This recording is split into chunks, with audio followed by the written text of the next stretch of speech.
Noun. Nouns are a part of speech typically denoting a person, place, thing, animal or idea. In linguistics, a noun is a member of a large, open lexical category whose members can occur as the main word in the subject of a clause, the object of a verb, or the object of a preposition. Lexical categories are defined in terms of the ways in which their members combine with other kinds of expressions. The syntactic rules for nouns differ from language to language. In English, nouns are those words which can occur with articles and attributive adjectives and can function as the head of a noun phrase. History. The English word noun comes from the Latin nomen, meaning name, or noun, a cognate of the ancient Greek onoma, also meaning name, or noun. Word classes like nouns were first described by Panini in the Sanskrit language and by ancient Greek grammarians, and were defined by the grammatical forms that they take. In Greek and Sanskrit, for example, nouns are categorized by gender and inflected for case and number. Because nouns and adjectives share these three grammatical categories, grammarians sometimes do not distinguish between the two. For example, Dionysius Thrax uses the term onoma for both, with words of adjectival type largely contained in the subclass that he describes as paragogon, plural paragoga, meaning derived. See also the section on substantive below. Definitions of nouns. Nouns have sometimes been defined in terms of the grammatical categories to which they're subject, classed by gender, inflected for case and number. Such definitions tend to be language-specific, since nouns do not have the same categories in all languages. Nouns are frequently defined, particularly in informal contexts, in terms of their semantic properties, their meanings. Nouns are described as words that refer to a person, place, thing, event, substance, quality, quantity, etc. However, this type of definition has been criticized by contemporary linguists as being uninformative.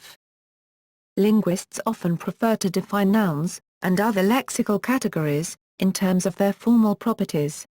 These include morphological information, such as what prefixes or suffixes they take, and also their syntax, how they combine with other words and expressions of particular types. Such definitions may nonetheless still be language-specific, since syntax as well as morphology varies between languages. For example, in English it might be noted that nouns are words that can co-occur with definite articles, as stated at the start of this article, but this would not apply in Russian, which has no definite articles. There have been several attempts, sometimes controversial, to produce a stricter definition of nouns on a semantic basis. Some of these are referenced in the further reading section below. Gender. In some languages, nouns are assigned to genders, such as masculine, feminine and neuter, or other combinations. The gender of a noun, as well as its number and case, where applicable, will often entail agreement in words that modify or are related to it. For example, in French, the singular form of the definite article is le with masculine nouns and la with feminines.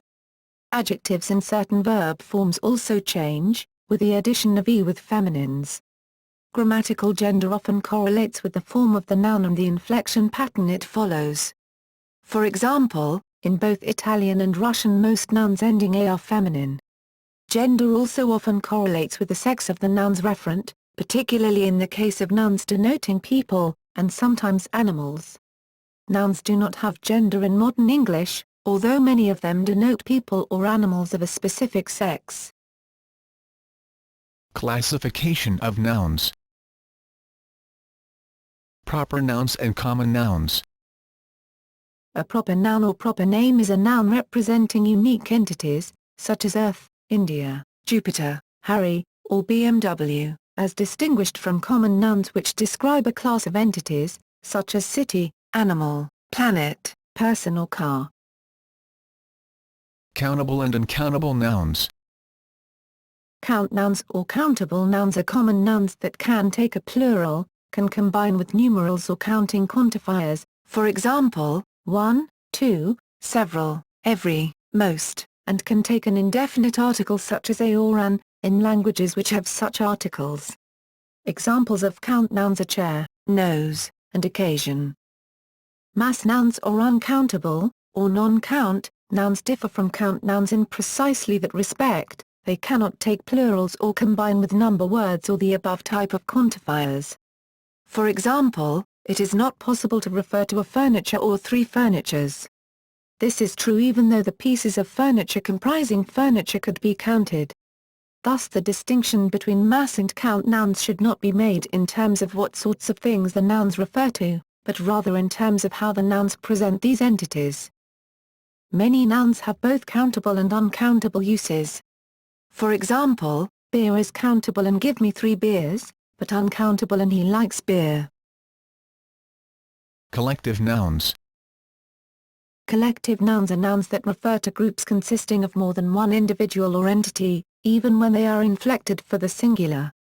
Examples include committee, herd, and school of fish. These nouns have slightly different grammatical properties than other nouns.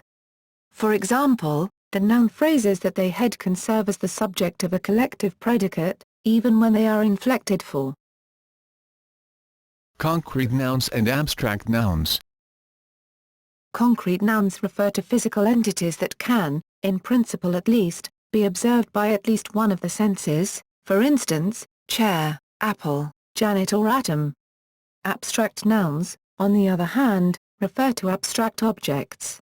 That is, ideas or concepts, such as justice or hatred. While this distinction is sometimes exclusive, some nouns have multiple senses, including both concrete and abstract ones. Consider, for example, the noun art, which usually refers to a concept. For example, art is an important element of human culture, but which can refer to a specific artwork in certain contexts. For example, I put my daughter's art up on the fridge. Some abstract nouns developed etymologically by figurative extension from literal roots.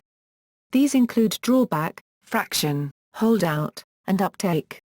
Similarly, some nouns have both abstract and concrete senses, with the latter having developed by figurative extension from the former.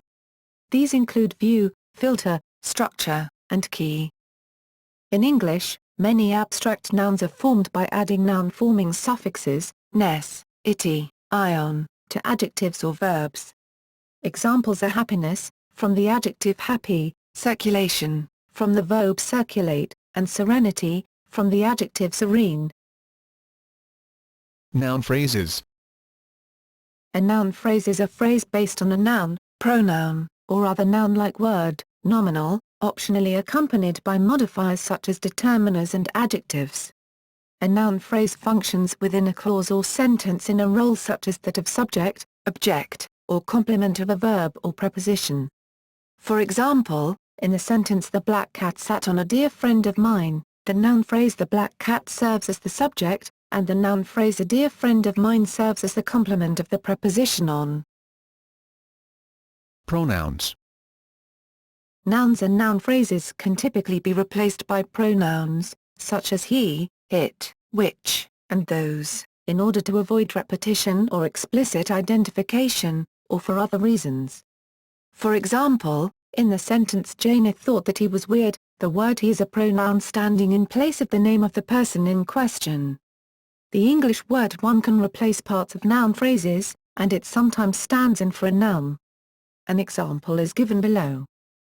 But one can also stand in for bigger subparts of a noun phrase. For example, in the following example, one can stand in for new car. Substantive as a word for noun.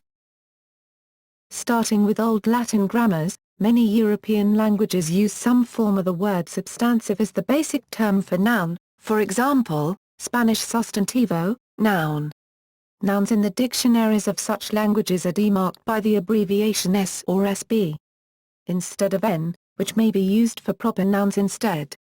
This corresponds to those grammars in which nouns and adjectives phase into each other in more areas than, for example, the English term predicate adjective entails.